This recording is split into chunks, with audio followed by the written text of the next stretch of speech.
Good morning, YouTube. Welcome to another episode of Life with Brian. Hope everyone's having a wonderful day out there. Today I'm with my Lotus Evora GT. It's a 2020, the last year that the Evora GT was made, before it made way for the Emira, which is out right now. And again, it's getting a lot of very positive feedback from an aesthetic, from a performance, from a really kind of from an overall standpoint. I've heard very good things about the Emira. The Evora GT, in terms of, size, dimension, performance, it is similar. Obviously, it's not the exact same car. This 2020, actually I believe it's 2021, this 2021 Evora GT, I think it's had a little bit more power, supercharged V6, and yes, it's the same V6 that's found in the Toyota Camry, which of course is bulletproof. I believe this car puts out 414 horsepower. I believe the Emira puts out, I believe, 400 or 404. So it's a little bit more power out of the Evora GT, and I also believe the Emira has another engine option, an AMG. I think it's a 4-cylinder. But again, I could be wrong about that. But I want to do a quick video, guys, with my Evora GT today to kind of discuss whether or not this might be a good fit for your garage. Some pros and cons of my ownership of the car. I've had the car now for about, maybe almost 2 years now. Maybe a year and a half, 2 years. And, just to kind of get it right off the bat, the Lotus vehicles, I don't know about the Emira, but I had an Elise. This is my second Lotus. Build quality is not the best. From a reliability standpoint, obviously the engine, it's a Toyota engine, so that's pretty bulletproof. That's going to last you a really good amount of time. But other build quality issues I've run into, the AC went out, the windshield didn't roll up, little things kind of popping off here and there.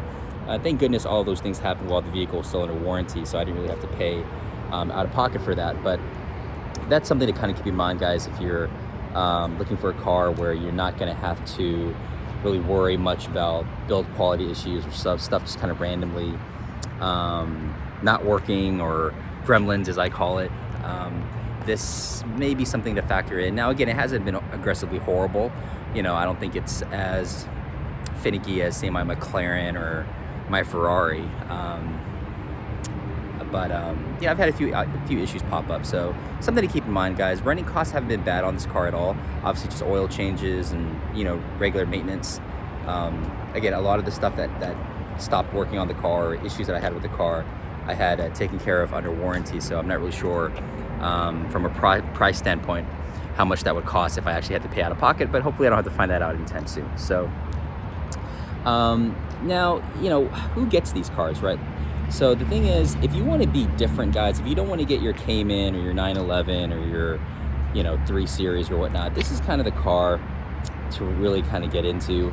Those other cars are great. They've been around for a very long time, have a very proven lineage and history, and, performance-wise and looks-wise, they're great cars. I've owned BMWs. I have Mercedes. I have a BMW as well. But again, if you're looking for something a little bit different from your Cayman, from your 911, from your 3 Series, I think this is a really great option. You get a lot of bang for your buck. These brand new were about 100, 110, I think. Selling right now in the used market, probably a little bit under that, depending on the condition. Obviously, the manuals go for a lot more than the automatics. But in terms of just looks, just look at the thing, guys. Look at this. People say, okay, it's not a supercar, which I agree. It's probably not a supercar, but it most certainly is a super sports car, at the very least. And, you're paying, depending on, whether you're going for the manual, definitely go for the manual, or you're going for the automatic. You're going to pay, let's say, 75 to maybe 100 for one of these on the used market. And you're getting basically something with supercar looks. The engine, again, is bulletproof because, again, it's from a Camry. And it's so much fun to drive, guys. If you could imagine, if you guys have driven an NSX, a first generation NSX, it's very similar to that in terms of driver engagement, in terms of just the feeling you get through the steering wheel, the agility, the nimbleness. It's just a fantastic handling car. If you really kind of like that driver focused feel where, you know, it's not about the electronics, not about the gadgets. This is definitely the perfect car for you in that regard. So yeah, this is such a fun car to drive. And of course the 6-speed manual is very nice as well.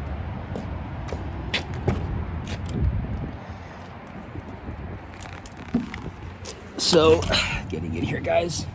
So this 6-speed here is, you know, it's not the best manual of all time, but you know, it's very good.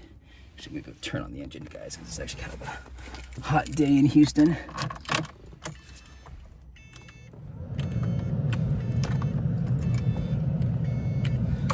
It's been locked out here.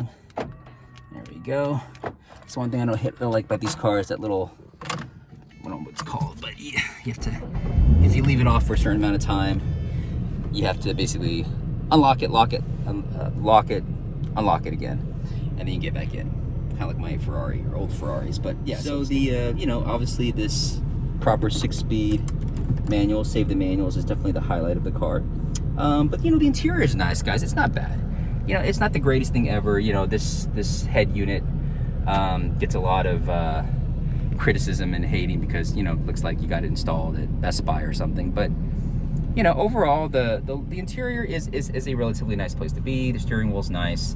I don't like the Alcantara, obviously. I'm not really crazy about flat bottom steering wheels, but you know, overall it's not a bad place to be. So seats are comfortable. They're Recaro seats, and yeah, in terms of driver engagement, in terms of fun factor, this car gives you a lot of bang for your buck in that regard, guys. It looks fantastic. You get looks everywhere you go.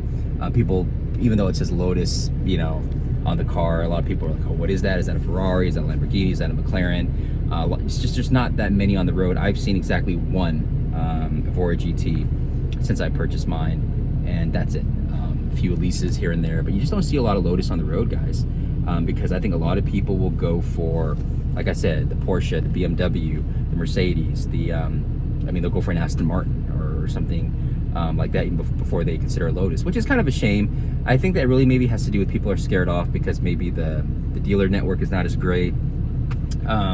They're worried about maintenance costs, running costs on the car. Again, there are build issues with these cars. I had a few issues with my lease, had a few issues with this Evora GT, but you know, those issues aside, it's a fantastic car. It's a fun car to drive, guys.